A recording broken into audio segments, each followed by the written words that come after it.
যেখানে যাবেন দেখবেন অধিকাংশ পীর সাহেবগুলো মুরিদের কলব পরিষ্কারের জন্য জিকির দেয়। কি দেয়? জিকিরের বিভিন্ন ধরন আছে। একদমই 100 বার কেউ আল্লাহ বলতে বলে, যতবার জোরে ধাক্কা দেবেন তত এটা পরিষ্কার হবে।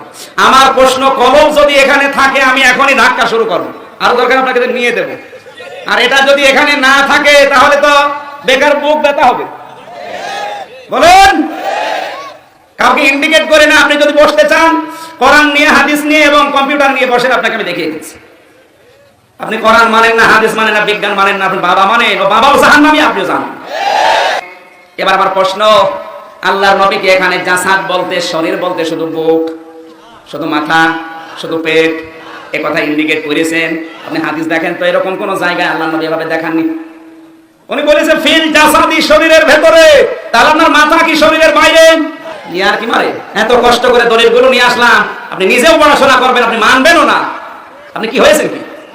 আমার মনে হয় এই তথ্যটা অনেক হাজারো পীরের মুরিদরা মানতে চায় না। ওরা ভালো করে জানে, দেশের মানুষ যদি বোঝে যে পরিষ্কার করা দরকার এইটা, কারণ মানুষ চিন্তা ভাবনা করে এইটা দিয়ে না, তাহলে আমার 1000 বছরের এই ব্যবসা মাঠে মারা যাবে। এই জন্যই বুঝতে দেয়। আল্লাহ বলছেন ওয়ালাকিন তামাল কুলুবুল্লাতি ফিস সুদুর, অন্তর চোখে তারা কি অন্ধ, সে কুলুব কোথায়? সুদূরে। তো সুদূরের এক বচন সাদর, সাদর মানে বুক, বহু বচন সুদূর। তো কলব যদি মাথায় থাকতো তাহলে আল্লাহ বলতেন ওয়ালাকিন তামাল কুলুবুল্লাতি ফির রুউস। মাথাকে আরবিতে কি বলে? রাস। আর বুককে বলে সাদর। তা রাসের বহু বচন রুউস, আর সদরের বহু বচন সুদূর। তো অন্তরের জায়গাকে আল্লাহ বলে দিয়েছেন কুলুবুল্লাতি ফিস সুদূর, কুলুবুল্লাতি ফির রুউস আল্লাহ বলেন নাই। তা আল্লাহ তো জায়গা বলেই দিয়েছেন অন্তর থাকে বুকে। তো বক্তা কোত্থেকে যুক্তি টুক্তি দিয়া বলবে? এই বক্তা তো কোরআন শরীফের আয়াতকে অস্বীকার করতেছে। সেজন্য আমি বলছি যদি কলব মাথায় থাকে তো বক্তার মগজ হাঁটুতে।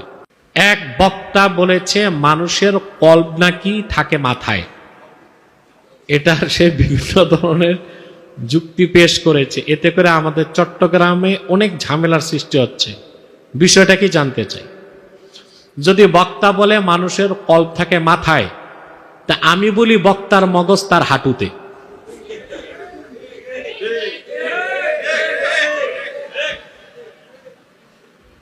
মানে সে যেমন পাগল, আমিও একটু কইলাম।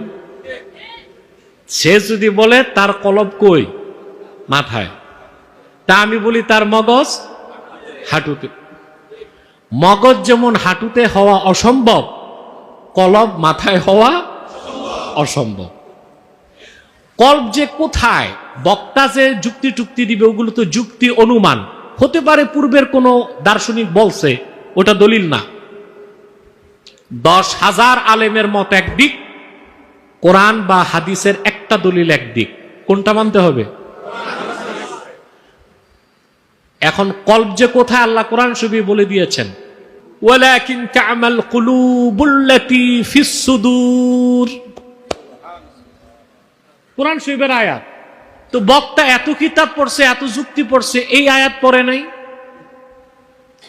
আল্লাহ বলে দিয়েছেন বরং তারা, মানুষ কপালের চোখে অন্ধ হয় না, বরং যারা কাফের অবিশ্বাসী তারা অন্তর চোখে অন্ধ। আল্লাহ বলছেন ওয়ালাকিন তা'মাল কুলুবুল্লাতি ফিস সুদূর, অন্তর চোখে তারা কি অন্ধ, সেই কুলুব কোথায়? সুদূরে। তো সুদূরের এক বচন সাদর, সাদর মানে বুক, বহু বচন সুদূর। তো কলব যদি মাথায় থাকতো তাহলে আল্লাহ বলতেন ওয়ালাকিন তা'মাল কুলুবুল্লাতি ফির রুউস। মাথাকে আরবিতে কি বলে? রাস। আর বুককে বলে সাদর।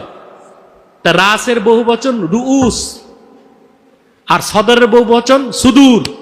তো অন্তরের জায়গাকে আল্লাহ বলে দিয়েছেন কুলুবুল্লাতি ফিস সুদূর, কুলুবুল্লাতি ফির রুউস আল্লাহ বলেন নাই। তা আল্লাহ তো জায়গা বলেই দিয়েছেন অন্তর থাকে বুকে। তো বক্তা কোত্থেকে যুক্তি টুক্তি দিয়া বলবে? এই বক্তা তো কোরআন শরীফের আয়াতকে অস্বীকার করতেছে। সেজন্য আমি বলছি যদি কলব মাথায় থাকে তো বক্তার মগজ হাঁটুতে। বক্তার মগজ হাঁটুতে থাকা যেমন অসম্ভব, কলব মাথায় থাকাও অসম্ভব।